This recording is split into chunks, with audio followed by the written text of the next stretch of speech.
लोक जिते मूर्ख थे आग पीढ़ी कथा कहूँ से कहते जे एकता ही बल आम सब परिवार एकाठी रहा बापा जेजे पुओ झील नाती नातुणी आम सब एकाठी रहा एकाठी हेले आमर खर्च कम हम समस्ते मिसिकी भाग बांट कर खर्च करेंगे आउ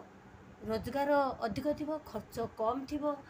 परिश्रम एकाठी रही कम परिश्रम पड़ो आज मु गोटे कम करदेली से गोटे काठ गछ को आम 5 जन मिसिकी भांगिले सहज रहा आ जब से गोटे काठ गछ को गोटे जन भांग ताहले कौन हम परिश्रम से लोक अधिक पड़ो आउ लेट भी हम आजिकालिका पीढ़ी पिला शिक्षित हो गले शिक्षित जुगरे पिला माने कहते ना आमे दुई आमर दुई आमे एकाठी रहीमुनि आमे बाहर रहबू एका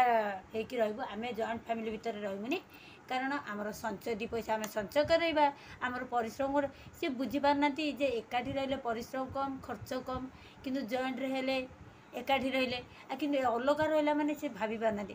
या हूँ शिक्षा आ शिक्षार परिचय एकाठी रहा चाहूना आजिकालिका पीढ़ी आग जुगर पीढ़ी आम बापा जेजेबापा अमलर पीढ़ीटा जॉइंट रे एकाठी रे आजिकालिका पीढ़ी पिला माने जेते भाई सेते घर जेते पुआ सेते घर सी चाहते आम अलग हो रही आनंद खुशी रहबू कि आज एकाठी रही तो देह खराब है सी करदेव ता देह खराब है तू करदेव एमती से चिंता करना आम अलग रही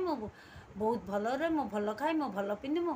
ऐश करमु भिडियोटी भल लगे लाइक शेयर सब्सक्राइब करेंगे।